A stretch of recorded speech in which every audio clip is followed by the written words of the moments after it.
Alhamdulillahi Rabbil Alamin. Alhamdulillahilladzi khalaqas samawati wal ard wa ja'ala adh-dhulumati wan nur thumma alladhina kafaru bi rabbihim ya'dilun. Ashhadu an la ilaha illallah wahdahu la syarika lah wa ashhadu anna Muhammadan abduhu wa rasuluh. Allahumma salli wa sallim wa barik wa an'im ala nabiyyina Muhammad wa ala alihi wa ashabihi wa man tabi'ahum bi ihsanin ila yaumiddin. Subhanaka la ilma lana illa ma 'allamtana innaka antal alimul hakim wa tub 'alaina innaka antat tawwabur rahim.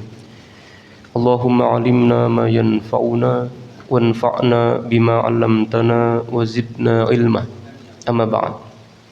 Masyarul muslimin, jamaah yang dimuliakan Allah Subhanahu wa taala. Puji syukur kita panjatkan kehadirat Allah Subhanahu wa taala atas kenikmatan-kenikmatan yang telah diberikan kepada kita, sehingga pada kesempatan yang baik ini kita bisa sama-sama duduk bermajelis untuk mengkaji petunjuk-petunjuk Allah Subhanahu wa taala yang ada di dalam kitab sucinya, juga mengkaji sunnah-sunnah Nabi sallallahu alaihi wasallam yang dijelaskan di dalam kitab-kitab hadis para ulama. Maka kita berharap mudah-mudahan Allah Subhanahu wa taala memberkahi ilmu yang kita pelajari di kesempatan kali ini, ya, sehingga sedikit apapun atau sekecil apapun ilmu yang kita gali pada kesempatan hari ini kalau itu diberkahi oleh Allah Subhanahu wa taala, maka akan menjadi sebab kebaikan dan keselamatan untuk kita, untuk keluarga kita, dan bahkan untuk generasi umat Islam ini. Dan kita berharap mudah-mudahan Allah Subhanahu wa taala senantiasa membimbing lisan kita untuk tidak mengucapkan hal-hal kecuali kebaikan-kebaikan, ya, sehingga apapun yang keluar dari lisan kita tidak menambah beratnya hisab kita nanti di sisi Allah Subhanahu wa taala. Membimbing mata kita untuk senantiasa kuat, ya, melihat kebaikan-kebaikan dan mengantuk, ya, kalau kita melihat sudah mulai ada kesia-siaan di dalam hidup kita. Membimbing telinga kita sehingga kuat untuk mendengarkan nasihat-nasihat dan tidak kuat ketika mendengarkan kalimat-kalimat yang tidak baik seperti ghibah, ya, namimah dan sebagainya. Masyarul muslimin, jamaah yang dimuliakan Allah Subhanahu wa taala, maka pada kesempatan yang mulia ini kita akan melanjutkan kajian kita tentang kitab Riyadhus Shalihin, ya, kitab yang ditulis oleh Imam An-Nawawi rahimahullahu ta'ala, yang mengumpulkan tentang hadis-hadis sahih di dalamnya, yang menjelaskan kepada kita tentang lapisan-lapisan kehidupan kita, mulai dari adab, mulai dari ilmu, mulai dari bagaimana tata cara belajar, bagaimana kita mengelola hati, mengelola jiwa kita, yang kita mengambil ilmu itu semua dari petunjuk yang disampaikan oleh Rasulullah SAW untuk kemudian nanti disampaikan oleh para ulama, dirangkum semua hadis-hadis itu di dalam kitab-kitab hadis. Dan termasuk kitab hadis yang kemudian menjadi hal yang mudah tapi memiliki kualitas yang sangat luar biasa adalah kitab Riyadhus Shalihin, ya. Ini hadis ada sekitar 1000-an sampai 2000-an hadis disampaikan oleh Imam Nawawi, dan kebiasaan di ulama abad ke-7, ulama abad ke-8 itu mereka ketika menulis kitab mereka tidak kebanyakan berkomentar. Jadi mereka hanya biasanya menulis sanadnya, ya, an siapa, dari siapa, dari siapa, dari siapa, dari siapa sampai Nabi SAW, baru kemudian disebutkan hadisnya, ya. Tidak seperti kemudian kebanyakan para ulama kita hari ini yang mereka biasanya mensyarah atau mengomentari dari kitab-kitab para ulama yang pernah ditulis sebelumnya, ya. Jadi kebiasaan dari ulama di abad-abad ini merupakan atau mereka biasanya menulis kitab berdasarkan dari sanad, jadi nggak banyak berkomentar, ya. Baik. Kita melanjutkan di mana di pertemuan sebelumnya kita sudah sampai di dalam pembahasan bab tentang ikhlas. Ya, bab pertama yang kemudian disampaikan oleh Imam Nawawi, ditulis oleh Imam Nawawi untuk mengawali memuqaddimahi kitab Riyadhus Shalihin ini, dimulai dengan bab ikhlas. Karena bab ikhlas ini merupakan bab yang sangat luar biasa inti ya di dalam perjalanan kita dalam menelusuri ilmu-ilmu yang disampaikan oleh Allah Subhanahu wa taala, yang diajarkan oleh Allah Subhanahu wa taala kepada kita. Bahkan Imam Syafi'i menyampaikan, wadattu annan nas ta'allamu hadzal ilma wa la yunsabu ilayya syai'un minhu abadan. Kata Imam Syafi'i, aku berharap bahwa sesungguhnya manusia ini atau orang-orang masyarakatku ini bisa mempelajari ilmu yang aku sampaikan, wala yunsabu ilayya syai'un minhu abadan, tanpa harus menisbahkan ilmu itu aku yang menyampaikan. Jadi Imam Syafi'i itu kalau pengen antum belajar ilmu, ya belajar aja tanpa harus antum mengucap-ngucap atau antum menyebut-nyebut bahwa ilmu ini dari saya. Jadi nggak usah antum yang belajar ilmu tanpa harus menyebutkan ilmu itu dari Imam Syafi'i. Saking Imam Syafi'i itu ingin menjaga bahwa keberlanjutan dari keberkahan ilmu itu dari bagaimana apa yang bisa dipahami oleh orang terhadap ilmu yang disampaikan. Jadi nggak mesti antum mendapatkan ilmu dari Ustadz Fulan, dari Syekh Fulan, dari Bapak Fulan. Nggak mesti kadang kita itu menginginkan ilmu itu agar disebut dari saya. Ya, asalkan ilmu itu bisa bermanfaat, bisa mendatangkan kebaikan dan keberkahan buat orang yang mendapatkannya, maka silakan diambil. Taib, karenanya Imam Nawawi rahimahullahu taala memulai hadis atau pembahasan dari kitab ini dimulai dari bab tentang keikhlasan. Masyaallah muslimin jamaah yang Allah Subhanahu wa taala, maka kita akan memasuki hadis yang pertama yang disampaikan oleh Imam Nawawi rahimahullahu taala. An Amirul Mukminin Abi Hafsin Umar ibn al-Khattab ibni Nufail ibni Abdul Uzza ibni Riyah ibni Abdullah ibni Qut ibni Qurtin ibni Razzah ibni Adi ibni Ka'ab ibni Lu'ay ibni Ghalib ibni Quraisy al-Adawi radhiyallahu anhu qala sami'tu Rasulullah sallallahu alaihi wasallam yaqul innamal a'malu binniyat wa innama likulli imri'in ma nawa faman kanat hijratuhu ila Allah wa rasulih fa hijratuhu ila Allah wa rasulih wa man kanat hijratuhu lid-dunya yusibuha aw imra'atin yankihuha fa hijratuhu ila ma hajara ilaihi. Imam Nawawi rahimahullah taala dalam hadis yang pertama ini menyebutkan hadis yang sudah kita hafal tentang pembahasan niat, ya, di mana beliau menyebutkan tentang riwayat sebelumnya dari para rijal-rijalnya, orang-orang yang kemudian menyampaikan sampai hadis ini sampai kepada Umar ibn al-Khattab radhiyallahu anhu. Maka sebelum kita masuki hadisnya, maka insya Allah dalam setiap hadis yang kita sebutkan, kita minimal akan menyebutkan tentang siapa yang menyebutkan dari perawi hadis yang menyampaikan hadis ini. Yang dalam hal ini adalah Umar bin Khattab, tentu kepada para sahabat, agar kemudian kita lebih mencintai para sahabat, kita lebih mengenal tentang bagaimana silsilah kehidupan mereka ketika mereka menjadi ring satu dari Nabi Sallallahu Alaihi Wasallam yang menjadi penerus tongkat estafet Islam ketika Nabi SAW itu sudah wafat, dan itu berada di tangan sahabat. Karenanya di dalam silsilah pendapat yang diambil oleh mazhab Maliki ketika mereka ingin menetapkan sebuah hukum, maka salah satu yang mereka cantumkan itu adalah qaulus sahabi, tentang pendapatnya para sahabat. Jadi kalau kita di dalam ilmu ushul fikih tentang bagaimana mengambil penetapan hukum, istimbatul hukmi, itu ada 4 yang paling inti kan, Al-Quran, Sunnah, Ijma' dan Qiyas. Nah sebenarnya bukan dari 4 itu aja Pak, tapi ada lebih dari 4 itu, tentang qaulus sahabi, tentang bagaimana perkataan para sahabat, tentang istihsan, tentang kebaikan yang ada di dalam sebuah negeri, ya.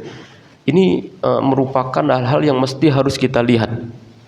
Ya, contohnya tentang bagaimana misalnya tentang istihsan ini, tentang bagaimana misalnya kita itu salim Ya, di dalam masyarakat Indonesia dan masyarakat Arab, dalam menghormati orang yang lebih tua kan beda, Pak. Betul kan? Di masyarakat Arab, mereka untuk menghormati orang yang lebih tua nggak salim. Mereka itu mencium kening. Bahkan di dalam beberapa negara teluk seperti Dubai, Uni Emirat Arab, Qatar bahkan, mereka tuh kalau menghormati orang yang lebih tua, mereka tuh mencium hidungnya dicium untuk menghormati dan sekaligus mengagumi orang yang seperti orang tuanya atau ahli ilmu, itu dicium keningnya. Nah, di Indonesia kita nggak seperti itu, Pak. Di Indonesia, orang untuk menghormati orang yang lebih tua itu dengan salim. Ya. Tentu tidak bisa kemudian kita memahami bahwa salimnya ini seperti salim penyembahan orang terhadap saya pernah bertemu dengan Syekh dari Arab Saudi itu. Ya. Ketika Syekh dari Arab Saudi, ketika saya pengen salim tangannya, dia bilang enggak usah. Karena salim itu bentuk penyembahan antum, nggak boleh menunduk kan, nggak boleh menunduk, karena kalau menunduk itu boleh hanya untuk kepada orang tua, ya, kepada Allah Subhanahu Wa Taala. Ya, kemudian begitu saya tanya lagi ke Syekh Ali, kenapa kok kemudian kita nggak boleh salim gitu ya, nggak boleh salim seperti ini. Jadi kalau ketemu ya salim biasa aja, salim tangan biasa. Dia menyampaikan bahwa seorang ustadz ini menyampaikan kalau di Indonesia itu bentuk penghormatan kita kepada orang lain, orang yang lebih tua itu dengan cara salim, ya, dengan cara mencium tangan, ya. Hari ini kan kita suka tidak konsisten ketika mengatakan antum kalau salim itu bentuk gulu lah, penyembahan atau seperti hal yang semacamnya. Saya katakan bahwa kalau memang misalnya kita tidak diperkenankan untuk salim, cium tangan, maka itu juga berlaku untuk orang tua kita. Ya, jadi kita kalau ketemu orang tua, coba antum berani gak kalau nggak ketemu orang tua itu nggak cium tangan gitu, salim tangan biasa aja, jabat tangan gitu, nggak sopan kan? Karena itu termasuk dari istihsan, kebiasaan kita para masyarakat Indonesia. Kita nggak bisa kalau menghormati orang tua tuh dengan cium cium kening. Itu cium kening mungkin salah satu bagian dari pengagungan, tapi nggak selamanya. Masa kalau ketemu tiba-tiba langsung cium kening? Enggak, pasti cium tangan dulu. Itu termasuk dari kebiasaan kita. Kita kalau di Arab nggak seperti itu, Pak. Kalau di Arab itu bentuk penghormatan mereka kepada orang yang lebih tua, orang yang memiliki ilmu yang tinggi, itu dicium kepalanya. Nah, kita tuh nggak seperti itu. Ya, jadi ada permasalahan-permasalahan yang memang ketika kita mau mengambil hukum itu harus dilihat dari Al-Quran dan Sunnah itu ya. Tapi juga ada ijma, ada qiyas, ada istihsan, ada qaulu sahabi, dan masih banyak lagi yang kemudian itu menjadi pertimbangan para ulama ketika ingin menetapkan sebuah hukum. Baik, masyaallah muslimin, jamaah Allah Subhanahu Wa Taala. Maka ketika kita ingin membahas tentang sahabat ini, bagaimana kita melihat dari mereka ketika menetapkan sebuah hukum, ketika mereka membersamai Nabi Sallallahu Alaihi Wasallam. Termasuk diantaranya adalah Amirul Mukminin Abi Hafsin. Nabi Sallallahu Alaihi Wasallam atau Umar bin Khattab radhiyallahu anhu itu mendapatkan gelar dari Nabi Sallallahu Alaihi Wasallam itu disebutnya dengan dua kunyah. Yang pertama itu Abu Hafsin. Abu Hafsin ini gelar khusus diberikan oleh Nabi SAW untuk Umar bin Khattab. Kenapa? Karena keberaniannya, Pak. Karena keberanian Umar bin Khattab. Ya, dan kita nanti akan mendapati bahwa Umar bin Khattab ya ini merupakan sahabat ya yang memiliki keberanian tingkat tinggi. Karena nanti ada 3 momen ya yang menyebutkan tentang keberanian Umar bin Khattab ketika masuk ke dalam Islam. Ya, Umar bin Khattab itu pernah menyampaikan bahwa Nabi SAW pernah menyampaikan kepada Umar, "Hei Umar, jumlah kita ini masih sedikit. Ya, sedangkan engkau telah melihat apa-apa yang kerap kita alami." Jadi ketika sebelum peristiwa hijrah, Nabi SAW itu kan Umar bin Khattab ya, itu kan berkata kepada Nabi SAW, "Ya Rasulullah, ini mengapa kita nih dakwahnya kok sembunyi-sembunyi? Bukankah yang kita sampaikan ini adalah kebenaran? Ya, bukankah yang kita perangi adalah orang-orang musyrik yang mereka itu berada di atas kesalahan?" Maka kata Nabi SAW, ya Umar, jumlah kita ini masih sedikit. Ya, sedangkan engkau tahu apa yang kita dapati, yang kita alami dari orang-orang Quraisy ketika kita ini mendakwahkan Islam ini secara terang-terangan. Apa katanya Umar? Umar itu mengatakan, demi zat yang mengutus engkau dengan kebenaran, aku akan menyiarkan keislamanku ini di setiap tempat yang dulu kusiarkan kekafiranku. Jadi ketika dulu ini dia berbangga-bangga dengan kekafirannya, berbangga-bangga dengan kemusyrikannya. Maka ketika masuk Islam, Umar gantian. Di tempat itu justru dia memproklamirkan keislamannya itu dengan sangat lantang. Ya, ini keberanian Umar yang pertama. Ini sangat luar biasa. Di mana suatu kali Umar bin Khattab itu kan pernah di zaman Nabi SAW masih di fase Mekah sebelum hijrah. Umar bin Khattab itu pernah berdiri di atas Ka'bah. Ya, berdiri di tempat tinggi di atas tumpukan batu lah, ya, di dekat Ka'bah. Kemudian Umar berkata, asyhadu an la ilaha illallah wa asyhadu anna Muhammadan abduhu wa rasuluh. Kemudian orang-orang musyrik ini kemudian begitu mendengar tuh, karena diucapannya enggak sekali, Pak. Jadi dia benar-benar terangan asyhadu an la ilaha illallah asyhadu anna Muhammadar rasulullah. Itu terang-terangan berdiri di atas tempat tinggi yang membuat orang-orang musyrik ini berkeliling, ya, mengerumuninya. Maka kemudian bertanya kepada Umar, apakah Anda ini telah masuk Islam? Ya. Dan Umar itu bukan hanya membenarkan, bahkan Umar mengancam mereka yang hendak menghentikan dakwahnya Rasulullah SAW. Ya, maka rasa heran ini menyelimuti setiap perasaannya orang-orang musyrik, ya, Mekah pada waktu itu, sehingga puluhan orang yang hadir pada waktu itu atau bahkan ratusan itu mereka mengeroyok Umar bin Khattab sendirian. Jadi keroyok, dipukulin, dan Umar ini nggak lari, Pak. Umar ini nggak lari, dia tetap mempertahankan kalimat la ilaha illallah wa anna Muhammadur Rasulullah. Itu tetap dipertahankan oleh Umar bin Khattab. Bahkan Umar itu justru membalas setiap pukulan dan yang dilontarkan oleh orang-orang musyrik itu, sampai puluhan orang atau ratusan orang tadi itu merasa kewalahan menghadapi sendiran Umar. Umar itu merupakan orang yang secara perawakan itu tinggi. Saya pernah menyampaikan, Umar kalau naik kuda, antum pernah melihat kuda di Arab, Pak? Kuda di Arab itu nggak kayak kuda delman kita yang pendek gitu, ya. Kuda di Arab itu, masya Allah, saya di Mesir pernah mendapati kuda yang tinggi banget. Saya emang pendek, ya. Saya diri aja belum sampai perutnya itu. Perutnya kuda itu saking tingginya, Pak. Dan Umar kalau naik kuda Arab itu naiknya sampai napak kaki itu. Kaki itu benar-benar napak gitu. Ya, kita kalau naik motor kan kadang ada jinjit-jinjitnya kan. Jinjit-jinjit dikitnya. Umar kalau naik kuda tuh sampai napak gitu. Saking besar dan saking tingginya Umar bin Khattab radhiyallahu anhu. Sebelum masuk Islam ini orang yang paling mengerikan sekali, Pak. Ya, mengerikan artinya dalam arti ya sangat ditakuti lah. Makanya Nabi SAW itu diantara doa yang disampaikan Nabi SAW untuk kemajuan dakwah Islam, Nabi SAW itu berdoa, Allahumma aizzal Islam bi ahadi umaroini. Ya Allah, tolong muliakan Islam di antara 1-2 Umar. Yang pertama Amr bin Hisham, ini Abu Jahal. Yang kedua ini Umar bin Khattab. Ini 2 orang, kalau salah satu aja masuk Islam, Islam udah bismillah lah, udah lancar, udah enak. Karena Amr bin Hisham, Abu Jahal, ini merupakan orang yang memiliki pengaruh yang sangat tidak sedikit. Maka ketika perang Badar itu dikomandoi oleh Abu Jahal, Amr bin Hisham. Ya, dia memiliki kekuatan orang kaya, Pak. Dia memiliki kekuatan dari kekuasaan, ya, dan dia juga dari harta itu bisa berkuasa. Kemudian yang kedua ini adalah Umar bin Khattab, yang kalau gulat itu nggak pernah kalah. Umar bin Khattab tuh dari orang Arab semuanya nggak pernah kalah kalau lagi gulat. Maka ketika Umar bin Khattab ini dikeroyok, ya, oleh orang-orang musyrik Mekah, mereka itu kewalahan, dan bahkan Umar bin Khattab itu hanya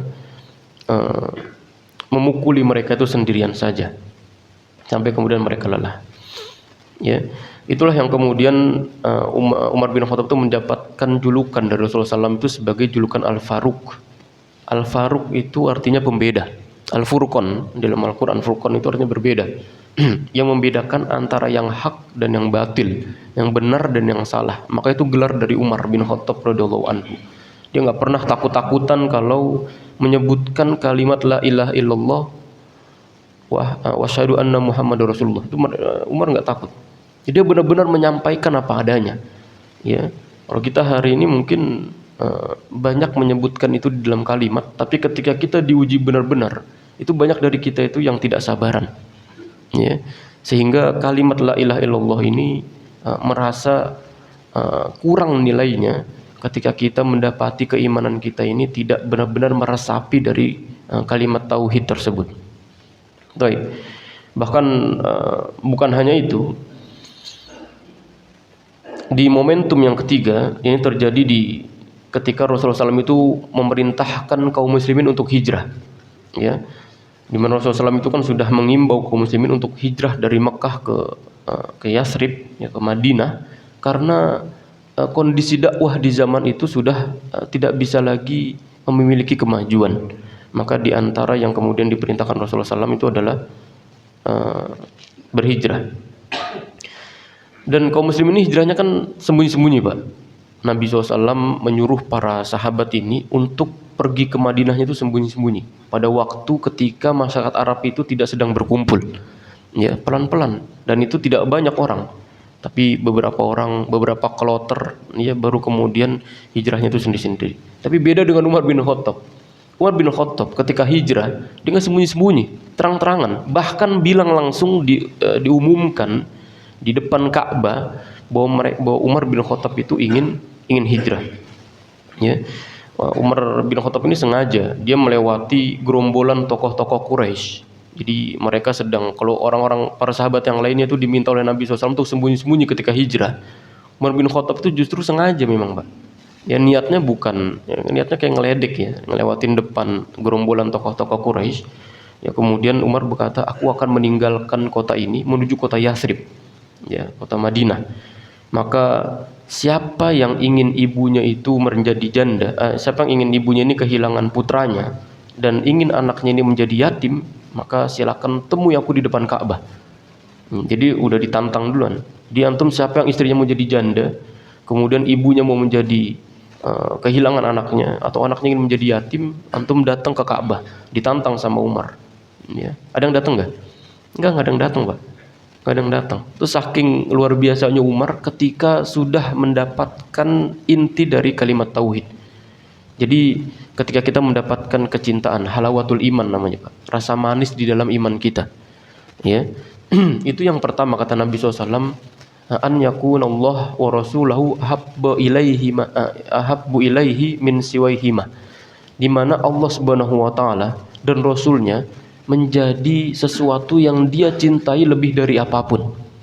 Jadi ketika kita bisa mencintai Allah dan Rasul Nabi Muhammad SAW di atas kita mencintai apapun, maka kita akan mendapatkan namanya halawatul iman, tentang rasa manis dalam iman kita. Ya, dan itu tidak bisa kita rasakan, tidak bisa kita dapatkan ketika kita tidak bisa meresapi dari kalimat tauhid ini. Jadi kalimat tauhid ini bukan kalimat yang hari ini banyak diucapkan, la ilaha illallah wa anna Muhammadar Rasulullah dan sebagainya. Itu kalau tidak kemudian kita meresapi, maka kita tidak akan bisa mendapatkan rasa manis di dalam keimanan kita. Ya, berbeda dengan Umar bin Khattab. Ya, maka Umar bin Khattab ini merupakan seorang sahabat Nabi SAW, ya, ringin satunya Nabi, bahwa Nabi SAW itu mengatakan Abu Bakar fil jannah, kemudian wa Umar fil jannah, dan Umar itu berada di dalam surga. Antum tahu gelar pertama Amirul Mukminin ini dilekatkannya ini kepada Umar bin Khattab. Umar bin Khattab yang menamakan dirinya pertama kali Amirul Mukminin, Pak.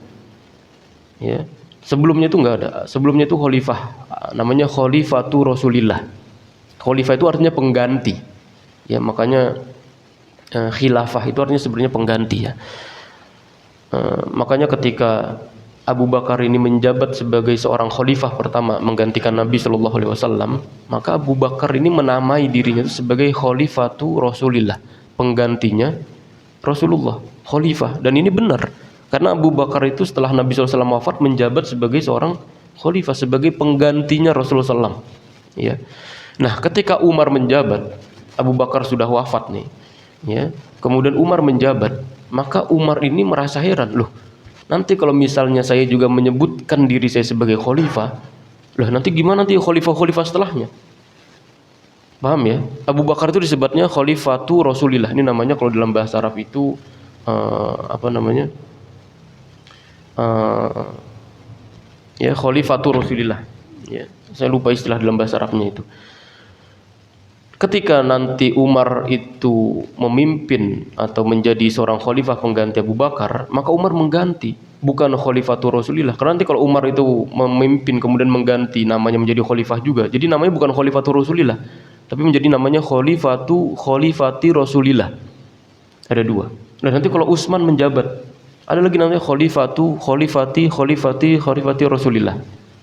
Paham ya? Nanti kalau Ali menjabat, itu namanya juga makin panjang, Pak. Ya khalifati Rasulillah.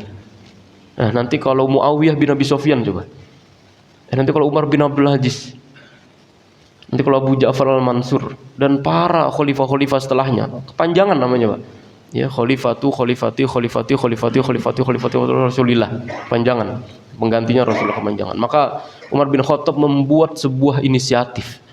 Ya, dia kemudian berembuk kepada para sahabat untuk mengganti nama istilah ini, bukan Khalifatur Rasulillah, tapi namanya disebut dengan Amirul Mukminin. Ya, pemimpinnya para orang-orang yang beriman. Nah, ini di zamannya Umar bin Khattab radhiyallahu anhu. Kalau Amirul Mukminin kan secara umum, Pak. Amir, ya, Amirul Mukminin sebagai pemimpinnya orang-orang beriman.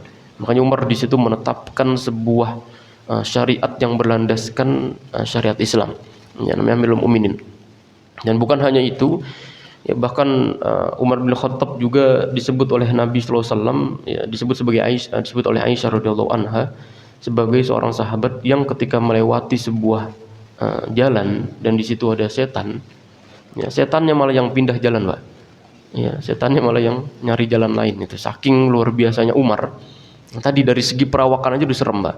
Umar itu disebutkan di dalam tarikhnya, di dalam sejarahnya itu, Umar itu memiliki kepala yang botak. Jadi tengahnya ini botak. Ya ada ya kita orang-orang yang kemudian kepalanya ini botak. Dan kepalanya botak ini bukan menunjukkan aib. Ya, justru itu menunjukkan ciri kecerdasannya Umar. Nanti ada 4 ayat yang diturunkan oleh Allah Subhanahu wa taala hanya untuk mendukung idenya Umar. Jadi kalau Umar bilang kepada Rasulullah SAW, ya Rasulullah, bukankah atau ya Rasulullah, kayaknya ini lebih baik kalau misalnya kita melakukan ini dan sebagainya.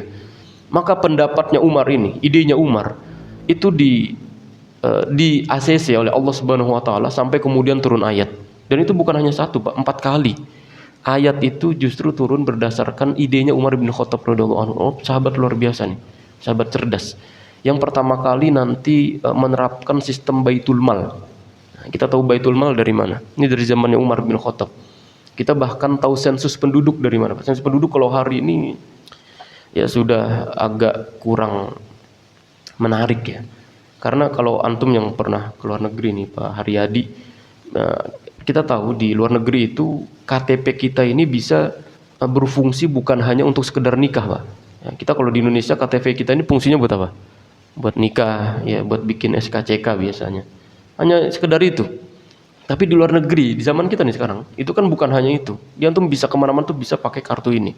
Nah, di zaman Umar, sensus penduduk tuh nggak seperti itu, Pak. Umar dulu tuh mengklasifikasi, ya, para masyarakatnya itu berdasarkan dari peristiwa-peristiwa yang sudah pernah mereka lakukan sebelum-sebelumnya. Jadi diurutkan nih, orang yang pertama kali nanti, ya, paling mulia yang nanti akan mendapatkan tunjangan dari pemerintah. Itu pertama kali yang paling tingginya itu ahlul baitnya Nabi sallallahu alaihi wasallam. Jadi istri-istrinya Nabi, ahlul bait lah, keluarganya Nabi sallallahu alaihi wasallam yang masih hidup di zaman Umar itu mendapatkan tunjangan yang besar. Ya. Dan bukan hanya itu. Nanti orang yang mengikuti peristiwa perang Badar, orang yang mengikuti peristiwa perang Uhud, perang Tabuk, nanti orang yang hijrah siapa, orang ikut siapa, masuk Islam siapa. Nah, itu nanti diklasifikasi, Pak. Ya, orang yang nanti yang paling tinggi dari ahlul baitnya Nabi SAW itu disebutkan angkanya di zaman Umar mendapatkan tunjangan dari pemerintah 70.000 dirham. 70.000 dirham. Kalau 1 dirham hari ini sekitar 80.000. antum hitunglah, dikali 70.000. Ya, itu uang tunjangan untuk satu orang itu. Ya, bukan satu keluarga, satu orang. Nah, kalau yang paling tingginya itu ahlul bait, siapa yang paling rendahnya? Siapa yang paling rendah, Pak? Mendapatkan tunjangan dari Umar bin Khattab?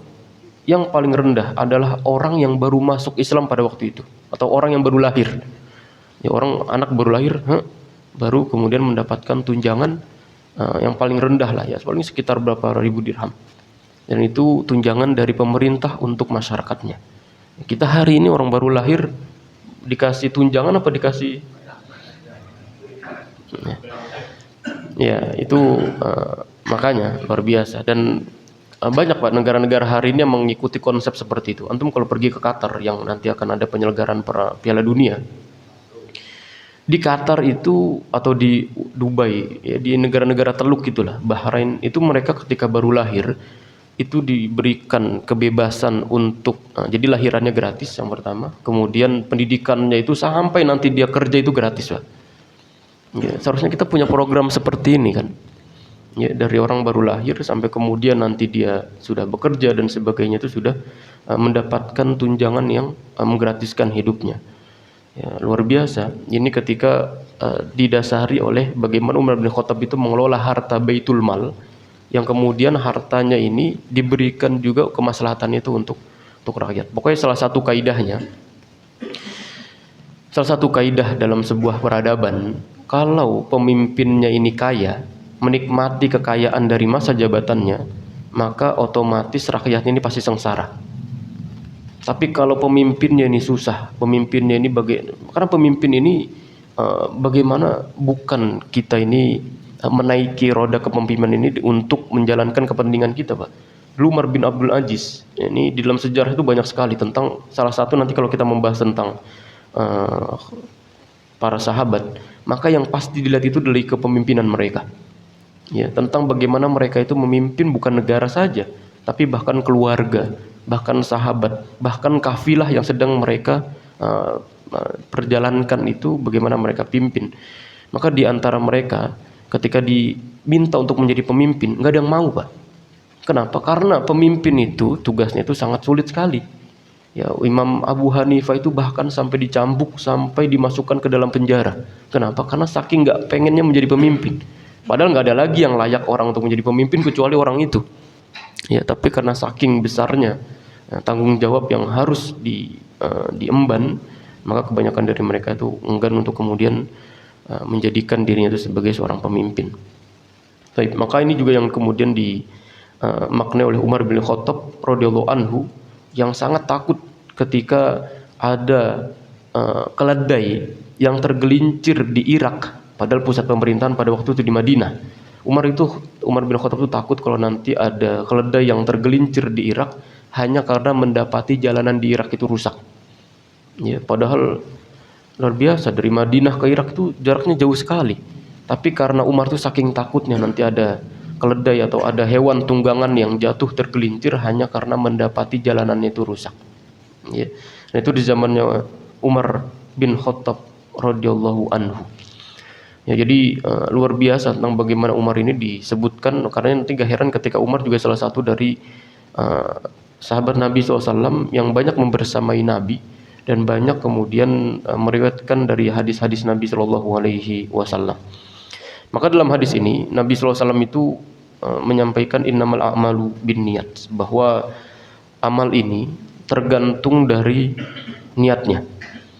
Walikulli imri'in ma nawa, dan seseorang itu hanya mendapatkan sesuai dari niatnya. Jadi apapun yang antum niatkan, maka itu juga yang akan antum mendapatkan.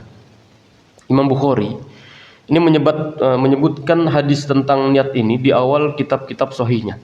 Jadi banyak, Pak, ketika kita mendapati para ulama itu menyebutkan atau mencantumkan tentang awal surat, awal kitabnya ini dengan hadis-hadis. Seperti misalnya Imam Bukhari ketika mengawali kitab Adabul Mufrad, beliau mengawali bukan dari bab niat, tapi bab tentang birrul walidain. Tentang bagaimana, namanya tentang Adabul Mufrad, tentang bagaimana kita itu beradab dan itu disusun oleh Imam Bukhari dari hadis-hadisnya. Dan hadis yang pertama kali dicantumkan oleh Imam Bukhari adalah hadis tentang bagaimana kita bersikap ihsan, berbirrul walidain, ya, bersikap baik kepada kedua orang tua. Misalnya kalau kita kemudian mendapati kitab hadis yang ditulis oleh Imam Nawawi rahimahullahu taala, kitab hadis Arba'in An-Nawawiyah. Imam An-Nawawi juga mengawali kitabnya ini dengan pembahasan innamal a'malu binniyat, bahwa sungguhnya amal perbuatan kita ini tergantung dari niat yang sedang kita rasakan. Ya. Saya pernah menyampaikan bahwa para ulama menyampaikan rubba amalin sogirin tu'azzimuhun niyyah. Betapa banyak amal-amal yang nilainya itu kecil, Pak. Nilai pahalanya itu kecil, tapi menjadi besar karena niat. Wa rubba amalin kabirin tusaggiruhun niyyah. Dan betapa banyak amal-amal yang besar, nilai pahalanya itu sangat luar biasa besar, tapi menjadi kecil nilainya karena niat. Orang hari ini mau pergi haji nih, Pak. Pergi haji pahalanya besar. Ya, pahalanya besar. Haji mabrur itu Masya Allah pahalanya besar sekali. Tapi karena niatnya salah, supaya ingin dipanggil haji, kan receh banget ya. Orang pergi haji supaya mau dipanggil haji gitu ya. Haji fulan. Niatnya udah salah dia. Nah, pahala yang besar itu bahkan bisa menjadi kecil atau bahkan tidak bernilai pahala disebabkan karena niat. Maka pembahasan tentang niat bab keikhlasan ini disebutkan banyak sekali nanti oleh Imam An-Nawawi rahimahullahu taala di dalam pembahasan tentang kitab Riyadhus Shalihin ini. Nanti ada banyak sekali hadis-hadis yang kemudian dicantumkan oleh Imam Nawawi dalam menyebutkan permasalahan tentang niat, tentang keikhlasan. Ya, karena ikhlas itu tidak mungkin bisa muncul kecuali dari niat yang baik. Ya. Maka Imam Bukhari rahimahullah taala menyebutkan hadis tentang niat ini di awal kitab Sahihnya, Sahih Bukhari, sebagai muqaddimah kitabnya. Ya, dan di sana tersirat bahwa setiap amal yang tidak diniatkan karena mendapatkan keridhaan dari Allah Subhanahu wa taala, maka itu akan sia-sia dan tidak ada hasil sama sekali baik di dunia ataupun di akhirat. Ya, kalau niat kita ini sudah melenceng, maka Nabi SAW itu menyampaikan di antara syirik. Syirik ini kita tahu di antara dosa-dosa besar. Inni akhafu ma'alaikum syirkul asghar, bahwa ada satu dosa yang aku tuh sangat takut nanti akan menimpa kalian. Itu merupakan syirik kecil, dan itu adalah riya. Ya, jadi riya ini merupakan sebuah amalan yang masuk dalam kategori syirik, tapi syiriknya syirik kecil. Syirik itu kan definisinya bagaimana kita menyekutukan Allah Subhanahu wa taala, menjadikan Allah Subhanahu wa taala ini ada tandingannya. Ya. Maka ketika kita riya itu kan kita beramal sesuatu untuk mendapatkan ridho dari manusia. Ya, yang di sini artinya ada penyelewengan niat. Ya, niat kita yang seharusnya untuk mendapatkan keridhaan dari Allah, tapi justru kita mencari ridho manusia. Ya, kita mau membangun masjid tadi, mau bersedekah, mau infak, yang seharusnya niat itu untuk Allah Subhanahu wa taala, tapi justru kita salah niat. Niatnya itu untuk agar dipanggil orang yang dermawan misalnya, agar dipanggil orang yang royal, ya, orang kaya dan sebagainya. Niatnya sudah salah. Maka itu termasuk dari perbuatan riya. Ya, dan riya ini menyekutukan Allah Subhanahu wa taala tapi masih dalam kategori syirik kecil. Ya, dan ini tidak mendapatkan sesuatu apapun dari bahkan para ulama itu menyampaikan bahwa riya ini seperti api yang membakar kayu. Amalan-amalan yang sudah kita lakukan betapa besarnya, Pak. Kita pergi haji, puasa Senin Kamis, sedekah, zakat sering, ya, dan sebagainya, perbuatan-perbuatan yang mendatangkan pahala yang luar biasa, tapi justru tidak bernilai apa-apa nanti ketika di hadapan Allah Subhanahu wa taala, disebabkan karena niat ketika dia melakukan perbuatan itu ada riya di dalamnya, ada sum'ah, ya, agar disebut-sebut orang, agar kemudian dipuji-puji orang. Nah, ini yang kemudian mendapatkan seseorang itu tidak mendapatkan sedikit pun dari pahala yang dia lakukan.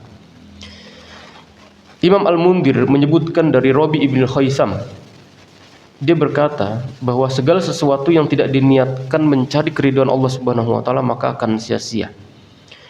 Bahkan Abdurrahman bin Mahdi menyampaikan, kalau seandainya saya menyusun kitab yang terdiri dari beberapa bab, maka saya akan menjadikan hadis Umar bin Khattab ini yang menjelaskan bahwa amal tergantung niat ada di dalam setiap bab.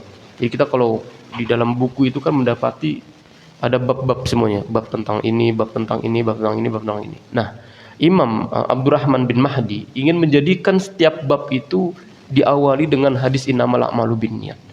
Saking takutnya, ya, amalan yang dia lakukan ini tidak berdasarkan niat yang baik, tidak berdasarkan niat yang lurus. Ya, maka mayoritas ulama salaf itu berpendapat bahwa hadis tentang niat ini merupakan sepertiga dari ajaran agama Islam. Kenapa demikian? Karena tindakan seorang hamba, tindakan seorang muslim itu terjadi dengan hati, lisan dan anggota badannya. Dan niat ini tempatnya di dalam hati. Bahkan Syekh Shalih Al-Utsaimin di dalam kitab Syarah dari Riyadhus Shalihin menyampaikan bahwa niat yang ketika diucapkan itu termasuk dari golongan bid'ah. Ya. Jadi niat ini tempatnya mahaluha fil qalbi, tempatnya itu di dalam hati. Dan kalau kemudian diucapkan, ya, itu termasuk dari perbuatan bid'ah. Ya, sesuatu yang tidak dianjurkan. Maka Imam Ahmad menurut Imam Ahmad bahwa ilmu ini terdiri di atas 3 kaidah, ya, di mana semua masalah ini pasti kembali kepadanya. Yang pertama, kata Imam Ahmad, yang pertama itu hadis innamal a'malu binniyat, bahwa sungguhnya amal ini tergantung dari perbuatan niat kita, ya, tergantung dari niat kita. Kemudian yang kedua, hadis man amila amalan laisa alaihi amruna fahuwa raddun, ya, atau dalam hadis yang lain man ahdatsa fi amrina hadza laisa amruna fahuwa raddun. Ya, barang siapa yang mengerjakan suatu amalan yang tidak kami perintahkan, maka amalan itu tertolak. Ya. Kemudian yang ketiga, al halalu bayyin wal haramu bayyin. Yang halal itu jelas dan yang haram itu jelas. Ini merupakan 3 kaidah dasar. Ya. 3 kaidah dasar di mana seluruh permasalahan kehidupan kita ini pasti bermuaranya ke dalam 3 hadis ini. Ya. Dan di samping itu niat juga merupakan sebuah tolak ukur dari suatu amalan, diterimanya amalan atau tidak, maka tergantung dari niat yang sedang atau niat yang mengawali dari perbuatan yang kita lakukan itu. Ya. Dan Rasulullah SAW membuat perumpamaan terhadap kaidah ini dengan peristiwa hijrah, ya, yaitu barang siapa yang dia berhijrah ke negeri musyrik, ya, mengharapkan pahala Allah, ingin bertemu dengan Nabi SAW untuk menimba ilmu syariat dan agar kemudian bisa mengamalkan, maka berarti dia berada di atas jalan Allah Subhanahu wa taala. Fa hijratuhu ilallah wa rasulih. Dan Allah akan memberikan balasan untuknya. Dan barang siapa yang kemudian sebaliknya berhijrah dengan niat untuk mendapatkan keuntungan duniawi, ya, maka dia tidak mendapatkan pahala apa-apa, bahkan jika ke arah maksiat dia pun akan mendapatkan dosa. Ya, maka niat ini disebutkan dalam hadis ini merupakan sebuah perkara yang sangat mendasari dari setiap perbuatan yang kita lakukan. Ya, bahkan ketika kita merasa ragu dari amalan yang kita lakukan ini benar-benar diterima atau tidak, maka menurut mazhab Imam Syafi'i, ya, dia boleh dalam satu keadaan itu melafazkan niat untuk meyakinkan dirinya, ya, bahwa yang dia lakukan ini benar-benar untuk Allah Subhanahu wa taala. Ya, misalnya orang itu mau melakukan sholat, melakukan wudu, maka di sebagian saudara kita itu ada yang melafazkan niatnya. Ya, dan itu tidak mengapa, untuk kemudian lebih meyakinkan, ya, bahwa yang dia lakukan itu benar-benar untuk Allah Subhanahu wa taala. Maka menurut para ulama fikih, ya, niat ini memiliki 2 makna. Yang pertama at-tamyiz, menjadi pembeda, ya. Dan ini ada 2 macam. Yang pertama pembeda antara ibadah yang satu dengan yang lainnya. Ya, ini sangat luar biasa ketika misalnya kita mendapati perkataan Imam Ibnul Qayyim rahimahullah ta'ala di dalam kitab Al-Wabilus Shayyib. Imam Ibnul Qayyim rahimahullah ta'ala menyampaikan, Tadakhulul ibadat fil ibadal wahidah wa babun azizun syarifun la ya'rifu illa shadiq. Hadzikut talab mutadalli' minal ilmi 'alil himmah. Bahwa setiap perbuatan yang dilakukan oleh seorang hamba untuk membedakan antara satu perbuatan dengan perbuatan yang lainnya itu mesti harus didasari dengan niat dan himmah yang tinggi. Dan bahkan Imam Ibnu Rajab di dalam kitab Jami' wal Ulum al Hikam, Jami'ul Ulum al Hikam menyebutkan bahwa aman niyah bil ma'na alladzi dzakarahu al fuqaha wa tamyizul ibadat 'anil adat. Bahwa niat itu disebutkan oleh para ulama fikih bahwa niat itu merupakan pembeda antara ibadah dan kebiasaan. Kemudian Imam Ibnu Rajab di sini memberikan sebuah perumpamaan, wa tamyizul ibadat ba'duha an ba'din fa innal imsak anil akli wasyarab yaqa'u taratan himyah wa taratan li adamil qudrah. Ada orang yang dia itu enggak makan, enggak minum, itu disebabkan memang dia berpuasa, Pak. Betul ya? Tapi juga ada orang yang dia itu tidak makan dan tidak minum disebabkan karena miskin. Dan juga ada orang yang dia tidak makan dan tidak minum disebabkan karena diet. Ya. Jadi tiga hal ini yang menjadi pembeda itu adalah niatnya. Ya, antum mau puasa misalnya, Pak. Puasa itu kan salah satu yang tidak terlihat, yang terlihatnya itu adalah tidak makan dan tidak minum. Ya, maka kita niatkan kita mau puasa, maka otomatis kita tidak makan dan tidak minum.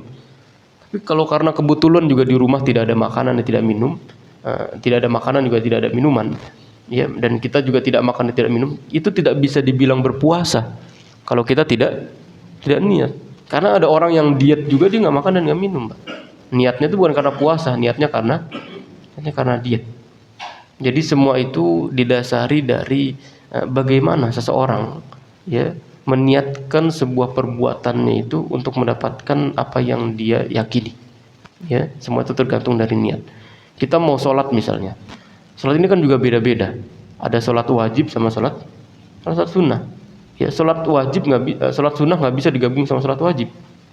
Tapi sholat sunnah itu bisa digabung dengan sholat sunnah yang lainnya. Nah, misalnya tadi sholat subuh. Sholat subuh itu kan ada sholat qobliyah subuh.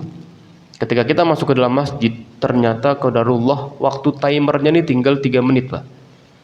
Ya, kalau dalam hitung-hitungan kita satu sholat itu sekitar 3 menit. Maka kita bukan mustahil ya, mungkin nggak mungkin untuk melakukan sholat tahiyatul masjid dan sholat qobliyah rasul subuh. Bagaimana caranya? Maka kita menggabungkan niat itu dalam satu sholat, dan itu boleh kalau masih dalam perkara yang sunnah. Tapi nggak bisa kita kalau kemudian menggabungkan perkara yang wajib dan perkara yang sunnah, itu tidak bisa. Jadi perkara yang wajib satu, perkara yang sunnah itu satu. Ya, dan itu semua didasari dari niat.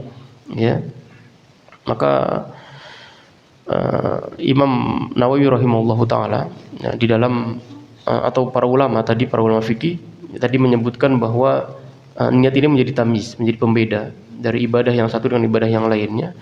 Kemudian yang kedua itu sebagai qasdun, sebagai tujuan, meniatkan sesuatu itu karena apa atau karena siapa. Ya. Maksudnya apakah suatu amal ini ditujukan karena mengharapkan ridho Allah Subhanahu wa taala atau karena yang lainnya. Ya, ada orang sholat, ya, kemudian di belakangnya ini ada calon mertuanya. Nah, maka pahalanya ini suka beda-beda nih, Pak. Yang kita nggak biasa sholat sunnah, ya, kemudian karena ini ada calon mertua, maka orang itu bisa sholat lebih lama daripada sebelumnya, daripada biasanya, karena untuk dilihat sama calon mertua. Ya, jadi semua perbuatan yang kemudian kita lakukan itu tergantung dari bagaimana niat yang kita tujukan kepada siapa dan untuk apa. Ya. Baik. Kemudian disebutkan hukum niat. Niat adalah merupakan syarat sahnya amal. Ya, Imam Ibnu Hajar al-Asqalani menyampaikan bahwa para ahli ilmu berselisih apakah niat ini rukun, ya, masuk ke dalam suatu perbuatan, atau hanya syarat, ya, di luar perbuatan itu. Dan pendapat yang kuat adalah bahwa menghadirkan niat di awal suatu perbuatan merupakan rukun. ya. Sedangkan sunnah hukumnya ketika kita menggandengkan dengan suatu perbuatan yang lainnya. Artinya ketika niat ini diletakkan ya di dalam rukun, yang artinya masuk ke dalam suatu perbuatan tersebut, maka ini termasuk dari bagaimana menjadikan niat itu di awal sebelum melakukan sebuah perbuatan. Ya, dan pendapat para ulama tentang pentingnya niat dan tentang mempelajari niat. Di antaranya Yahya bin Katsir menyampaikan bahwa pelajarilah niat. Karena niat ini lebih sampai daripada amal. Artinya niat kita ini justru itu lebih dulu dihisap oleh Allah Subhanahu wa taala sebelum amalan yang kita lakukan. Ya. Karena salah satu nanti yang akan dihisap oleh Allah Subhanahu wa taala itu adalah hati kita, Pak. Jadi makanya di dalam hati itu ada disebut dengan zina hati. Zina hati itu orang belum melakukan zina. Orang tuh baru melakukan fantasi-fantasi. Ya, yang itu masuk ke dalam hatinya, kemudian menyebar ke dalam otak dan sebagainya, maka itu yang disebut dengan zina, padahal dia belum berzina. Ya, nanti yang sesuatu yang kemudian tersirat di dalam hati itu yang kemudian juga mendapatkan hisab dari Allah Subhanahu wa taala. Maka ketika orang itu niatnya buruk, maka bukan tidak menutup kemungkinan kalau dalam hatinya itu juga kotor, ya, hatinya itu juga hitam. Maka Sufyan Ats-Tsauri berkata, dahulu orang-orang itu mempelajari niat sebagaimana kalian mempelajari amal. Jadi kalau kita belajar tentang sholat, belajar tentang zakat, puasa, haji, ya, sedekah dan sebagainya, maka orang-orang para salafus soleh terdahulu juga mempelajari tentang niat.